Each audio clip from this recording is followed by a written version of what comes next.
செழிப்பில் ஆண்டவரை தேடுகின்றேனா? Praise the Lord.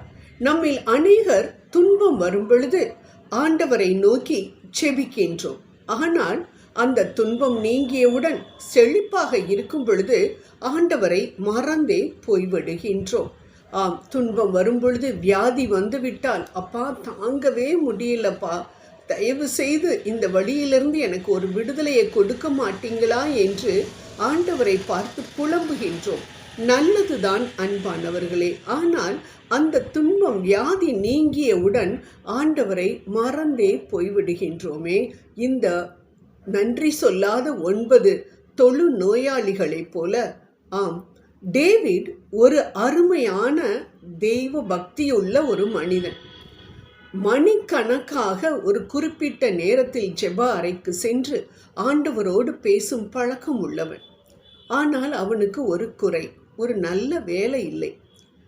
அதனால் ஆண்டவர் அதை பார்த்து, இவன் எனக்கு அன்பானவன் என்று சொல்லி ஒரு நல்ல தொழில் வாய்ப்பை அவனுக்கு கொடுக்கின்றார்.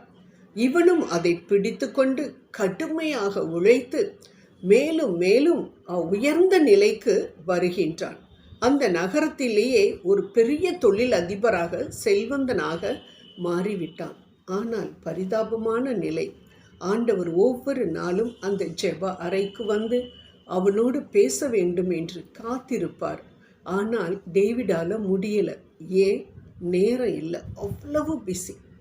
அன்பானவர்களை, இந்த டேவிடை போலதான் நாமும் அநேக முறை சொல்கிறோம், அப்பா உங்களோட ஜெபிக்கணும்னு தான் இன்றைக்கி ஆசை, ஆனால் இன்றைக்கி பயங்கர வேலை, ஸ்கூல்லையோ காலேஜ்லேயோ வேலை பார்க்குற இடத்துலையோ ரொம்ப டைட்டான ஒர்க்கு, ரொம்ப டயர்டாக இருக்குது, சாரி ஜீசஸ்ன்னு நம்ம சொல்லிடுறோம்.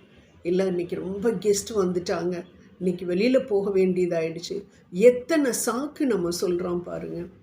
ஆனால் அமெரிக்காவின் தலை சிறந்த ஜனாதிபதி என்று சொல்லப்பட்ட ஆபிரகாம் லிங்கன் ஆண்டவரோடு பேசுவதில் அநேக நேரம் செலவழித்தாராம்.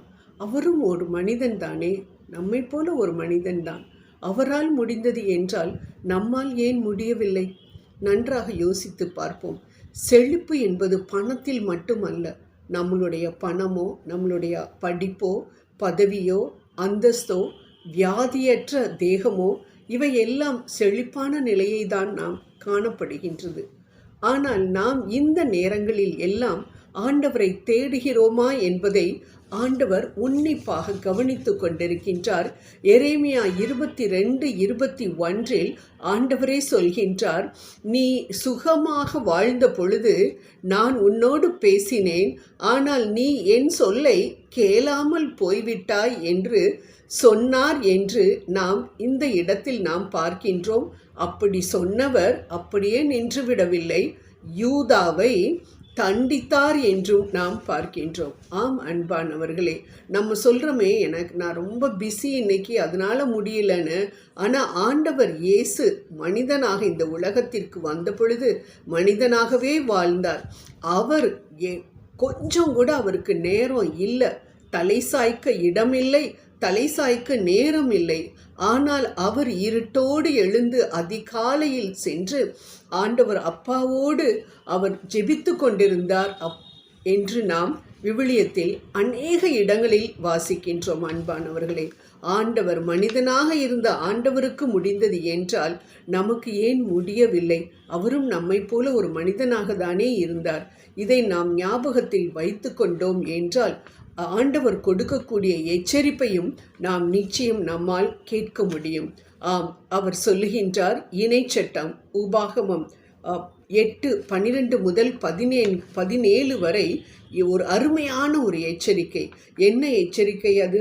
நீ புசித்து திருப்தியாகி நல்ல வீடுகளை கட்டி குடியிருக்கும் பொழுதும், உன் ஆடு மாடுகள் திரட்சியாகும் பொழுதும், வெள்ளியும் பொன்னும் பெருகும் பொழுதும், உனக்கு உண்டானவை எல்லாம் வர்த்திக்கும் பொழுதும், நீ மேட்டிமை அடையாமல் என் சாமர்த்தியத்தினால் இதை சம்பாதித்தேன் என்று சொல்லாதபடிக்கு நீ எச்சரிக்கையாயிரு. உன் தேவன் மேல் நீ உன் தேவனை நினைத்து கொண்டிருப்பாயாக என்று சொன்னதாக நாம் இந்த புஸ்தகத்தில் நாம் பார்க்கின்றோம். ஆம் அன்பானவர்களே, நாம் நன்றாக யோசித்து பார்ப்போம். நமது வாழ்க்கையில் துன்பத்திலும் இன்பத்திலும் ஆண்டவரை நான் நினைக்கின்றேனா, அல்லது துன்பத்தில் மட்டும் நாம் ஆண்டவரிடம் போய்விட்டு இன்ப நேரத்தில், செழிப்பான நேரத்தில் நான் உலகத்தை நோக்கி சென்று கொண்டிருக்கின்றேனா என்று. அன்பானவர்களே, வனாந்திரத்தில் ஆண்டவரின் சத்தத்தை என்னால் கேட்க முடிகின்றது.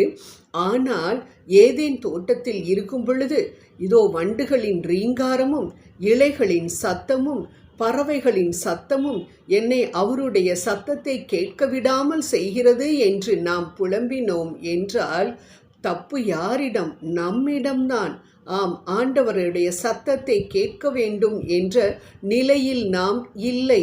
நமது கீழ்ப்படிதலும் நமது பாவமும் அவரது சத்தத்தை செழிப்பில் கேட்க விடாமல் செய்கின்றது. அன்பானவர்களே, ஏதேன் தோட்டத்தில் பாவம் செய்த ஆதாமை நோக்கி, ஆதாமே எங்கே இருக்கிறாய் என்று ஆண்டவர் கேட்டது போல நமது செழிப்பில் நாம் ஆண்டவரை தேடாமல் விட்டுவிட்டோம் என்றால், எங்கே இருக்கிறாய் அம்மா நீயே அப்படின்னு சொல்லி நம்மையும் பார்த்து ஆண்டவர் நிச்சயம் கேட்பார். அதற்கு நாம் ஒரு நாளும் அனுமதிக்க கூடாது அன்பானவர்களே. அதனால் நாம் ஒவ்வொரு நாளும் செழிப்பான காலங்களில் குறிப்பாக ஆண்டவருடைய பாதத்தில் போய் அமர்வோம், அவருடைய ஆலோசனைகளை கேட்போம்.